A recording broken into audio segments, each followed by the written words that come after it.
This video will give the viewer an overview of using the EEPT version 3 to document the environmental evaluation, or NRCS CPA 52, in an example planning situation.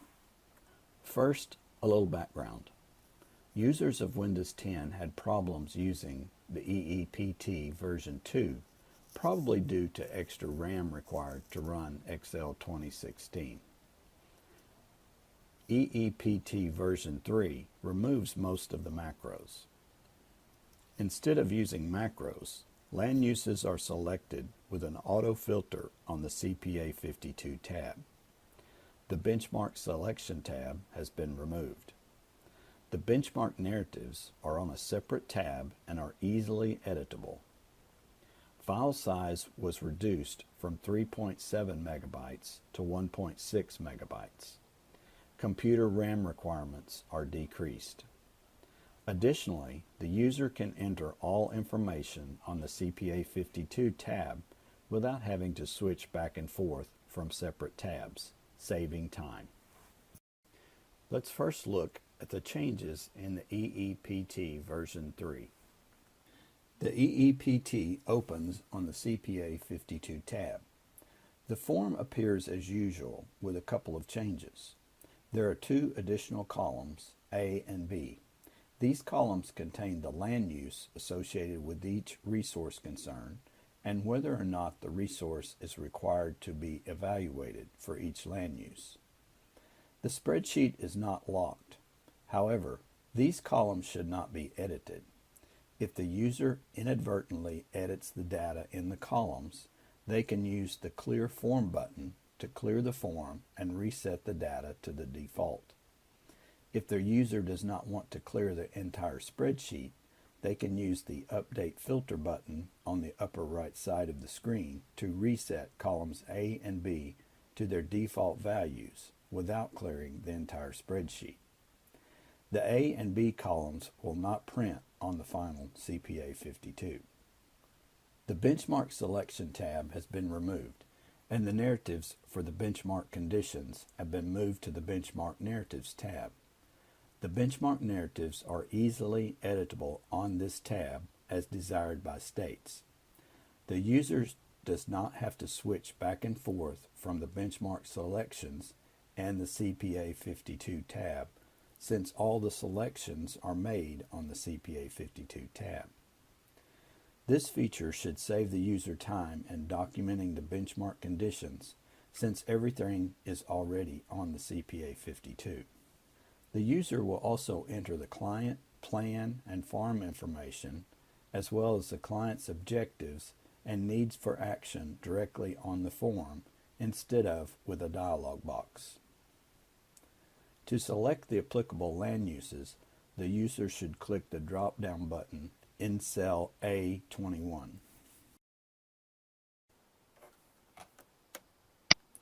By default, all items are checked. The Select All button selects all the items if checked and unselects all the items if unchecked. The user should uncheck land uses and modifiers that are not included in their plan, but they must always check the All Resource Headers item to display the headers such as soil erosion, soil condition, water quality, and etc. The user should select the graze, irrigated, and wildlife modifiers if applicable, in addition to the land uses in the plan. Notice that column B has the status of the resource concern. If the cell is red, it is required but not documented. The benchmark narrative cell has a drop-down button that gives the user possible choices. So if the user clicks the cell, then clicks the drop-down button adjacent to the cell,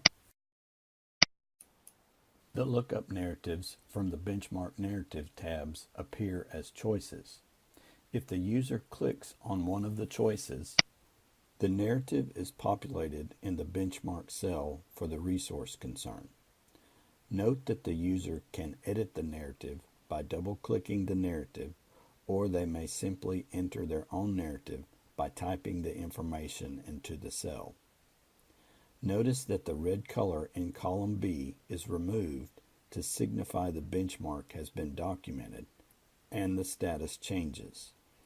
Also notice that the name of the concern is color-coded to signify green is not a concern, and if a concern is present, the cell will remain colored in red.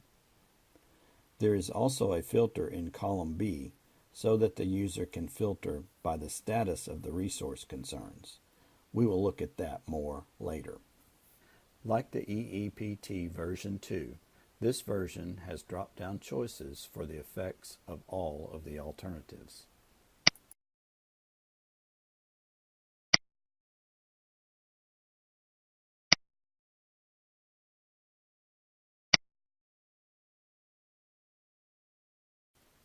Let's look at the environmental evaluation as part of the planning process, beginning with the first steps, identifying the problems and determining the objectives.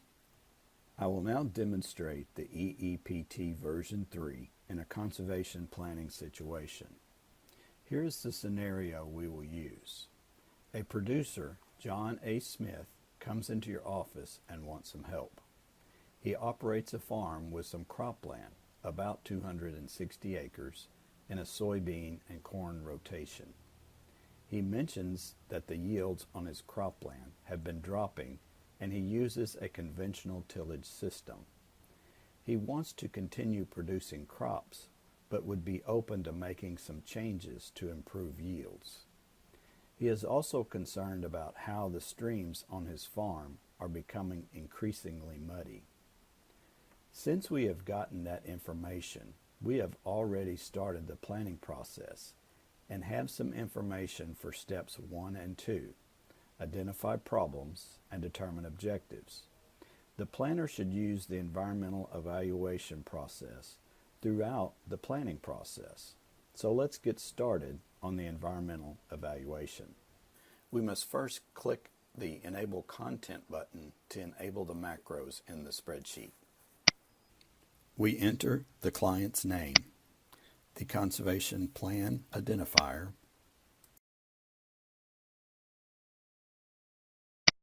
the applicable program, and the tract and field information. We describe the client's objective and the need for action. We need to identify the land uses on the farm, so we click the drop-down button to select the land uses.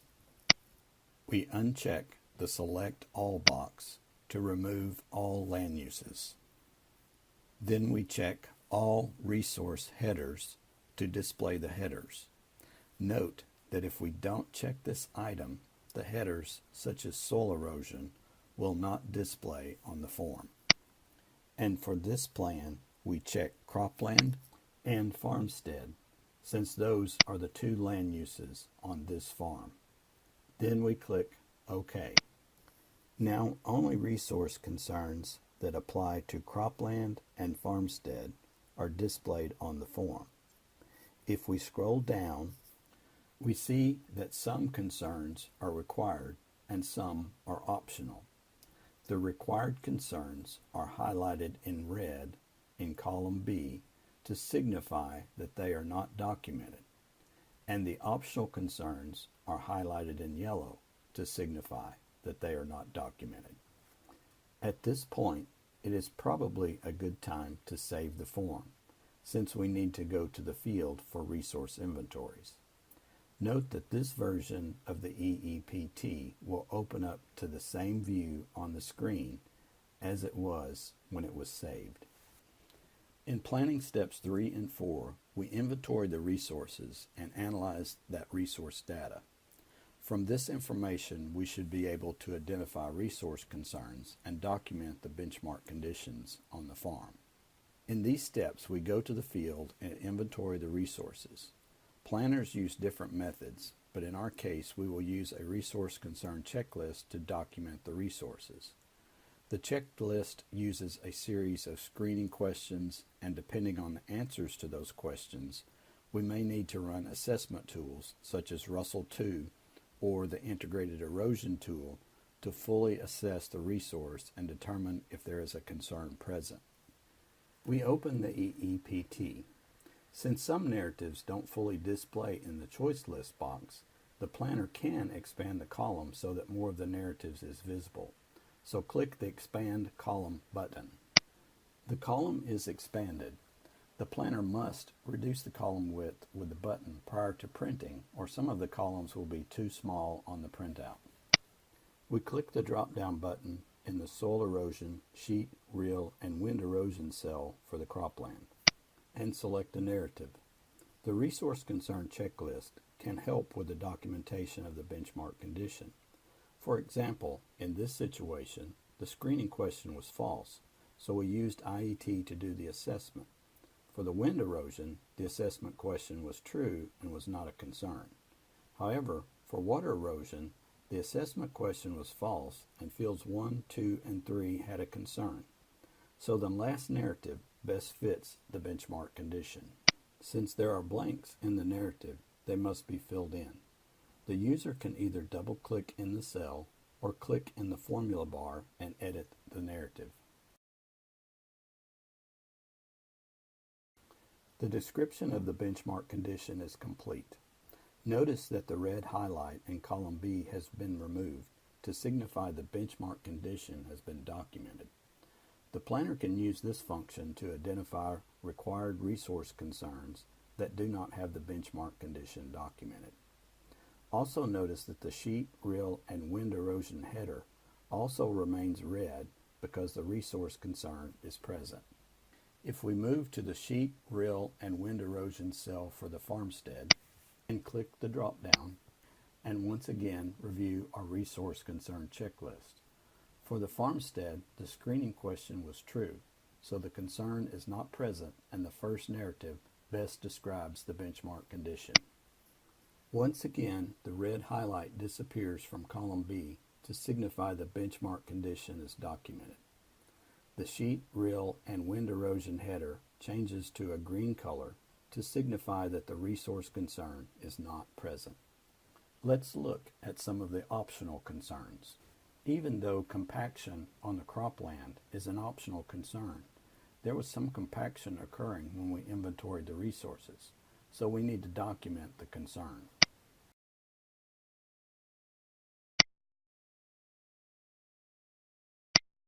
The yellow highlight in column B is removed to signify the benchmark is documented, and the status in column B changes. The heading for the compaction on the cropland remains highlighted in red since the concern is present. For the organic matter depletion concern on the cropland, from our resource inventories and assessments, the SCI was negative 0.14.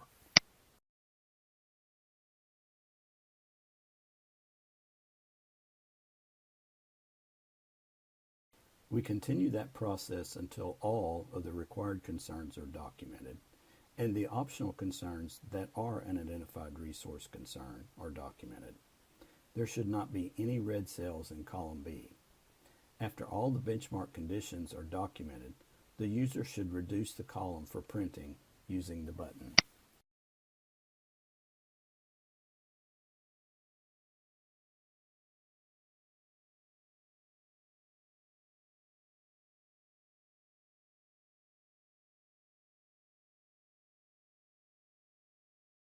The filter in column B gives the planner some options for printing the CPA 52.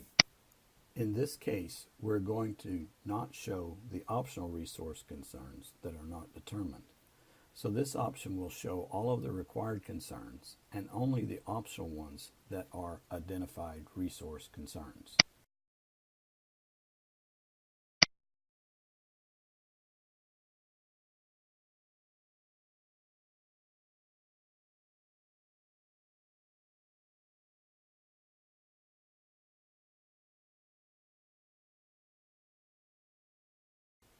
The filter in column B gives the planner many options for which resource concerns to display on the CPA 52.